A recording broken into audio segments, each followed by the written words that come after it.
Joy to the World, an Economic Indicator by O.G. Rose. A reason economies exist is to make joy increasingly more accessible to increasingly more people. And a society that doesn't enable its citizens to feel like life is worth living is a society that arguably fails. The easier the economy makes this realization for its citizens, the better the socioeconomic order as a whole. Though both entail emotional fluctuation, at least according to this work, joy is non-contingent fulfillment, while happiness is contingent upon externalities. Consequently, unlike internal joy, happiness is temporary. Furthermore, though such an estimation cannot be made from happiness, the actual value of an economy can be generally estimated from the joy of its participants. The higher the joy, the less likely there is a bubble in the system. From overall joy, which can be estimated from rates of depression, suicide, and job satisfaction, for example, it can be estimated to what degree an economy is driven by credit versus productivity, as it can be estimated to what degree debt is backed by productivity versus cause inflation. This is because joy is a result of intrinsic motivation, and the more intrinsically motivated a society, the less likely productivity will decline during periods of economic stability and growth. Section 1. The basic assumptions and outline for this paper are as follows. 1. Joy doesn't rise as does consumption. 2. Joy rises as does intrinsic motivation. 3. Joy isn't volatile. 4. Intrinsic motivation ultimately drives productivity, while extrinsic motivation ultimately drives credit cycles. 5. Consumption without productivity causes bubbles, or cycles of booms and busts. 6. The externally motivated are more likely to consume in a manner that doesn't drive productivity, while the intrinsically motivated are more likely to consume in a manner that drives productivity. 7. When the economy is good, the extrinsically motivated produce less, having achieved the goal of their labor, financing a home, wants, so forth. They no longer have to work productively, they can pay for all their costs. If they do still work, they don't have to work any harder than they already work. Yet during a boom, with credit in the system, the economy needs more productivity to finance that increase in debt. However, the extrinsically motivated have no reason to increase productivity because it doesn't seem like they need to, because that need is hidden behind credit. They seem to be working enough. 8. When the economy is good, the intrinsically motivated continue working because their work is not contingent upon their environment, but personal drives. 9. The higher the joy of a nation, the higher its number of intrinsically motivated people. The more intrinsically motivated people, the more likely that a boom is in a bubble, which will eventually lead to a bust. That stability doesn't destabilize. 10. The lower the joy, the more likely stability destabilizes, and credit outpaces productivity. 11. To the degree credit outpaces productivity is to the degree current growth is a bubble. 12. If joy is high, credit and productivity are likely close to one another. If joy is low, credit probably exceeds productivity. 13. Therefore, the higher the joy during a boom, the less likely it is a bubble, and the higher the joy during a bust, the more likely a boom is on the horizon. In other words, the likelihood of depression lessens as does emotional depression, but the likelihood of economic depression rises as does the prevalence of emotional depression. Whenever joy is low, an economy suffers, which can lower joy. Section 2. To expand on each of these points. 1. Joy doesn't rise as does consumption.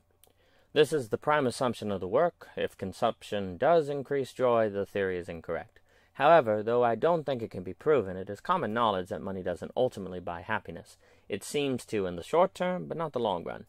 Money, in a sense, does buy happiness, but not joy. One can estimate a nation's joy by its levels of depression, suicide, boredom, and job dissatisfaction, which may increase as does prosperity, ironically. One could perhaps also include satisfaction with family life, which might be reflected in divorce rates. 2. Joy rises as does intrinsic motivation. This is the second most important assumption. Intrinsic motivation, or non-contingent motivation, is nearly identical with purpose, and the assumption is that joy increases as does one's sense of purpose. This idea is reflected in the work of Viktor Frankl, Daniel Pink, and others.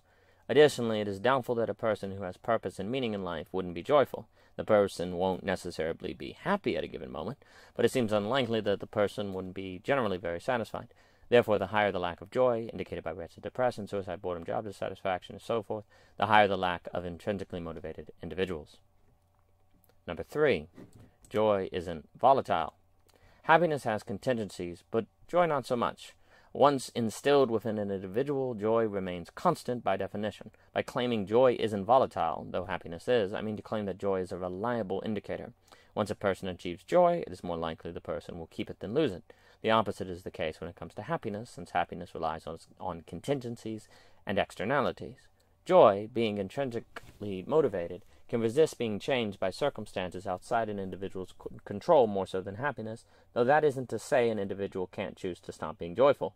However, since it is natural for a person to seek a state of joy, though that state is often confused with a state of happiness until an individual experiences the difference, it isn't natural for a person to choose to leave it. This isn't to say individuals won't make this choice, only that the majority of joyful individuals won't, and that a given individual will rarely choose against his or her own joy. Hence, joy isn't volatile. Number 4. Intrinsic motivation ultimately drives productivity, while extrinsic motivation ultimately drives credit cycles. Incentives matter, but not all incentives are equal. To be extrinsically motivated is to be a mouse that runs through a maze to get cheese, while to be intrinsically motivated is to run through that maze because you like running. Extrinsic motivation requires that someone always places the cheese at the end of the maze, while intrinsic motivation requires nothing of anyone except for the mouse to enjoy doing what the mouse does. Furthermore, the extrinsically motivated mouse, when he reaches the cheese, will stop running, while the mouse that likes running, whether given cheese or not, will run on. The intrinsically motivated mouse can become extrinsically motivated if given cheese every time he finishes the maze. The mouse may come to like running because he likes cheese through running rather than like running in and of itself. Furthermore, if the mouse gets used to cheese and suddenly it's not there, the mouse may change his attitude. The very act of offering an extrinsic motivation to get the mouse to start running may be the very act that ultimately makes the mouse stop. The mouse that runs for cheese and the mouse that likes running look identical in the act of running. In the long run you can tell the difference, but not immediately. And if you could ask the mice, do you like running? Both may answer yes, though one of them likes running because of the cheese he gets, while the other primarily likes the experience of running. Actions speak louder than words, but actions aren't always easy to read. The one who likes running for running's sake may also like winning prizes, or that same mouse may happen to win prizes. Whether an extrinsically motivating factor is involved at all won't equip us with the discernment to tell the difference between the two mice. Something more is needed. An incentive is a kind of purpose. If I am given money for taking out the trash, the reason I take out the trash is to receive compensation. I feel happy when I receive the money, but taking out the trash probably doesn't bring me joy in and of itself. Extrinsic motivators are the benefactors of temporary happiness, but not necessarily consistent joy. Though they gratify instantly, they last momentarily. There are some things that no one wants to do, but that must be done, and so extrinsic motivations have a role. However, when all of life becomes something that people don't want to do, extrinsic motivations are responsible for too much. People are supposed to be intrinsically motivated to live and extrinsically motivated to do necessary things in life they resist because those things inhibit life. When extrinsic motivation entirely replaces intrinsic motivation, all of life is in the way of something that doesn't even exist. Consequently, people become reliant on transient experiences of happiness, which can cause decreases in joy and increases in depression. Where modern capitalism has gone wrong is that it is now mostly motivated by money to consume, when capitalism works best when money is used to fulfill a purpose. Purpose stabilizes a system which cannot stabilize itself. In a way, no one wants to make money. Money is that which people have to make to accomplish what they want. Money is a means to an end, even if that end is to feel good about being rich. If people could get everything they wanted or needed without others and instantly, money wouldn't exist. The existence of money is a testament to the reality that the world is imperfect. Money also testifies to the fact that people have to do things they don't want to do, and yet money is also a beacon of hope, pointing it to a world in which what people want is achieved. However, for money to be such a beacon, people must always want something. When that purpose and want is gone, money becomes an end in itself, which it cannot be, without being paradoxical and hence existentially unsettling. When treated as an end in itself, money becomes contradictory, and those who own it can be contradicted by it. When economic good times begin, it seems as if the world has become perfect, that the point of money seems achieved. Consequently, a euphoric period sets in and productivity drops. As people tend to look forward to the weekend, people will look forward to the times when spending is easy. Then they let their hair down, per se. This seems to be human nature, which, like animal nature, enjoys pleasure. When living and consuming become similes versus living and producing, the economy is threatened. This is because as soon as everyone feels like they're living, they'll stop producing or won't produce as much. Yet if credit is fueling this boom, production must remain high to keep inflation from outrunning debt. Capitalism's worst enemy is probably its own success. Number 5. Consumption without productivity causes bubbles, or cycles of booms and busts. Bubbles are not possible without credit. All bubbles are ultimately a result of consumption that isn't backed by production. Consumption without productivity requires credit. Credit functions like production, whereas production allows one access to capital to fund consumption, credit does the same. Spending drives the economy, so consumption is of utmost importance, but not all consumption is equal. Spending which is backed by credit may drive the economy, while spending backed by actual production does drive the economy. Whether or not credit does drive the economy depends on whether debts and loans are ultimately backed. The ability of borrowers to finance debts is ultimately tied to how productive they are, which is tied to the productivity of the overall economy. Economists struggle with estimating how much credit is driving growth. Since credit is used both during bubbles and real growth, it's hard to tell. Likewise, it's hard to tell how much inflation is actually reflation versus currency devaluation. Inflation is reflected in an increase in prices and or the money supply, but prices can both reflect an increase in productivity or a loss of spending power. Again, it's hard to tell. To use a metaphor, growth driven by production is like increasing the volume of a singer by telling her to sing louder, while growth driven by mere credit is like increasing her volume by turning up the radio. Ultimately, only growth driven by production counts. To the degree credit and debt contribute to production is to the degree they are beneficial, which to the degree they don't is to the degree they contribute to bubbles. However, it's hard to tell when the singer is getting louder because someone is turning up the volume from when the singer is actually singing louder. Fortunately, joy can help identify the difference. 6. The extrinsically motivated are more likely to consume in a manner that doesn't drive productivity, while the intrinsically motivated are more likely to consume in a manner that drives productivity.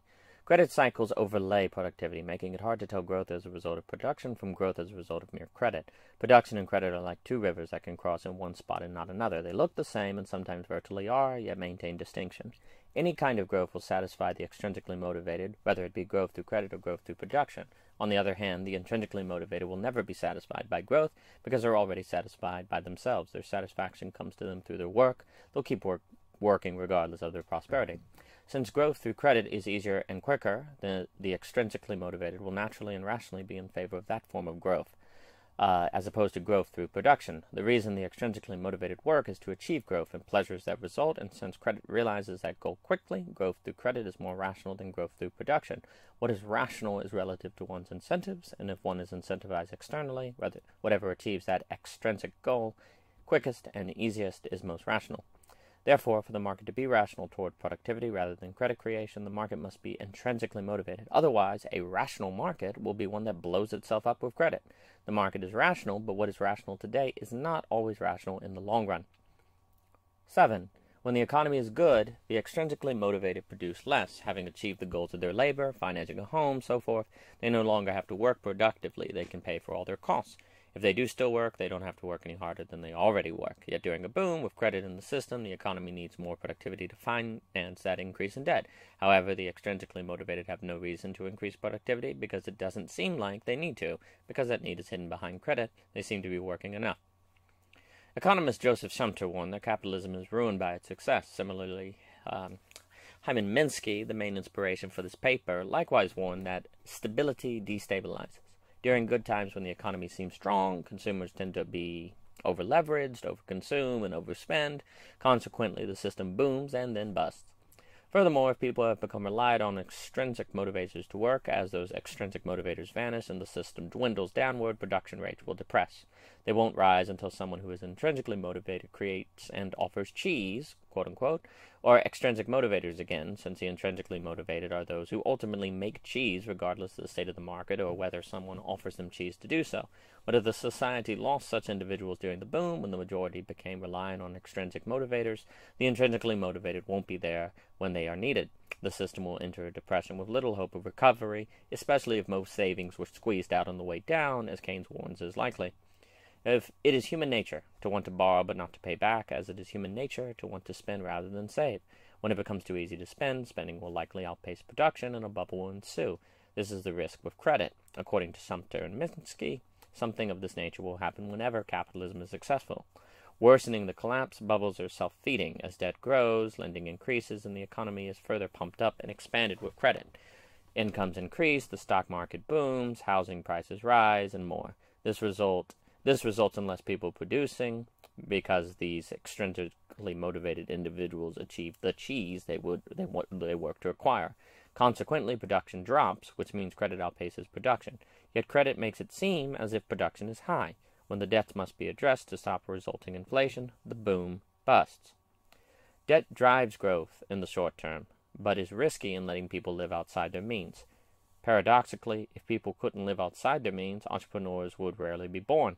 Yet increasing debts eventually forces people to live below their means when debts have to be reduced to stop inflation.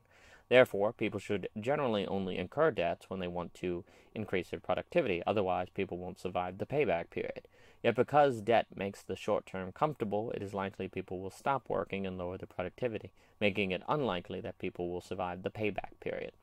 What makes or breaks capitalism is the level of production that occurs during the good times, and when capitalism is dependent upon extrinsic motivation, these good times are exactly when production likely falls. 8. When the economy is good, the intrinsically motivated continue working because their work is not contingent upon their environment, but personal drives. A capitalism that's entirely intrinsically motivated is one that stability doesn't destabilize. A problem with debt is that it creates a comfortable present, which makes a person who isn't intrinsically motivated complacent. Consequently, when the debt must be addressed, the person is rarely ready. And this logic applies to the whole society. On the other hand, the productivity of the intrinsically motivated isn't so much influenced by the environment. They continue being productive regardless. In theory, a society that is entirely intrinsically motivated would be one in which there would never be bubbles, though that isn't to say there wouldn't be mild or gradual price adjustments. This is because the intrinsically motivated do not often consume at the expense of production, nor do they tend to take on debt that causes inflation and fails to contribute to production. However, while the intrinsically motivated produce for the sake of production, the extrinsically motivated produce for the sake of consumption. Feeding consumption and easy to amass, debts will likely gradually replace production for the extrinsically motivated, and to the degree the extrinsically motivated make up the majority will be to the degree a bubble is inflated. Number 9. The higher the joy of a nation, the higher its number of intrinsically motivated people. The more intrinsically motivated people, the more likely that a boom is in a bubble, which will lead to a bust that stability doesn't destabilize. The assumption here is that joy, as defined apart from happiness, requires purpose. Purpose begets intrinsic motivation and work to realize that purpose. However, purpose isn't simply a goal. Goals can be realized and finished with, but purpose is always undergoing realization. A goal, for example, would be to write a book, while a purpose would be to be a writer. The first is a period of time, but the second is a way of life. The first is an extrinsic motivator, while the second, dealing with identity, is intrinsic. The intrinsically motivated possesses purpose, and with that comes a sense of identity. Having a secure identity, such an individual isn't easily swayed by his or her environment. Whether things are good or bad, the individual generally stays constant. Therefore, the intrinsically motivated are not likely to be destabilized by stability, and so cause and reflect credit cycles. 10. The lower the joy, the more likely stability destabilizes, and credit outpaces productivity. The less joy, the less intrinsically motivated the society, and so the higher the likelihood it is extrinsically motivated and driven by growth through credit versus production, causing inflation. 11. To the degree credit outpaces productivity is to the degree current growth is a bubble. When credit isn't backed by productivity, prices and earnings are not backed by real assets. Consequently, a bubble develops. When this bubble pops, a burst occurs. Growth that vanishes during a bust is growth that was arguably fake. It's real until it pops, but ultimately it does not stand scrutiny. 12. If joy is high, credit and productivity are likely close to one another. If joy is low, credit probably exceeds productivity. When joy is growing, intrinsic motivation is probably doing the same, and so productivity is probably backed by actual labor. When joy is falling, intrinsic motivation is probably plummeting, and so high growth is probably backed by credit more so than productivity. Therefore, 13, the higher the joy during a boom, the less likely it is a bubble, and the higher the joy during a bust, the more likely a boom is on the horizon. In other words, the likelihood of depression lessens as does emotional depression, but the likelihood of economic depression rises as does the prevalence of emotional depression. 14, whenever joy is low, an economy suffers, which can lower joy. Section 3. Credit allows growth to exceed productivity in the short run, but not in the long run. Credit is dangerous when it fuels overconsumption, but good when it fuels productivity. The big question is, how do you determine, in the present, to what degree credit is directed toward overconsumption versus productivity? And thus rising prices is a positive sign versus a sign of a weakening currency. If you could estimate this, you could estimate the likelihood that current federal policies are contributing to a bubble, and that current growth reflects a bubble versus actual growth. Joy could help.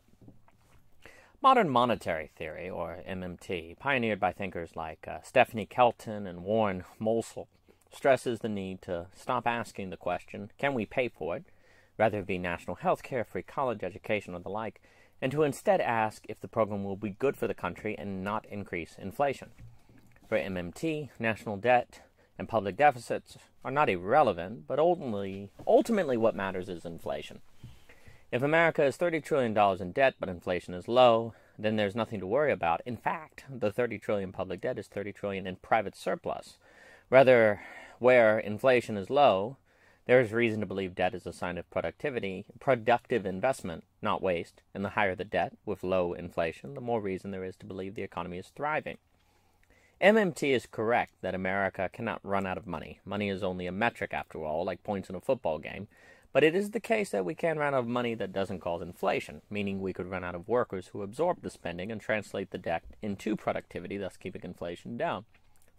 Theoretically, in a nation where the government had the power to force everyone to work any amount of hours, the government could assure that debt never caused inflation, for whenever inflation began to rise, the government could simply force more people to work, or for everyone to work more hours. This, of course, would be slavery under a totalitarian regime. And though it would be a nation in which national debt would likely never be a serious problem, it would be a place of great misery. MMT acknowledges that debt can cause inflation, but believes focusing on debt then inflation, as opposed to inflation then debt, muddles the conversation, confuses politicians, and ruins national initiative. And they certainly have a strong point. If there is slack in the economy, but politicians don't want to increase national debt because it is too high on principle, they refuse to stimulate the private sector with what would take out the slack, thus possibly causing the private sector to weaken more, which politicians may think is evidence that the national debt needs to be lowered, causing a vicious cycle, which MMT may argue could be avoided if politicians focused on inflation first, then debt. That all said, Austrian economists may be troubled by MMT because, with hike in mind, Austrians may not believe we are capable of monitoring inflation well enough to raise debt without concern.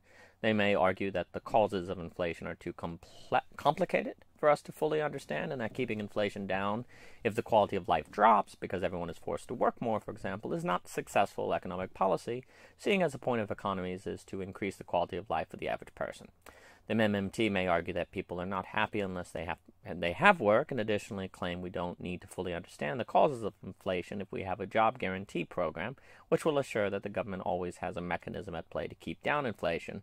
Note here the ways that monetary policy and fiscal policy can work together to make debt more likely an indicator of investment. In my view, a job guarantee program is a good idea. It will provide the unemployment with opportunity, keep people trained so that they stay employable, provide retraining, and create a new marketplace in which the private sector can shop for workers. And it's true that people tend to be bored and unhappy if they don't have something to do. However, the Austrian may argue that work and job are not necessarily similes, and that jobs may keep people from the work they want to do. That's why so many people long to retire.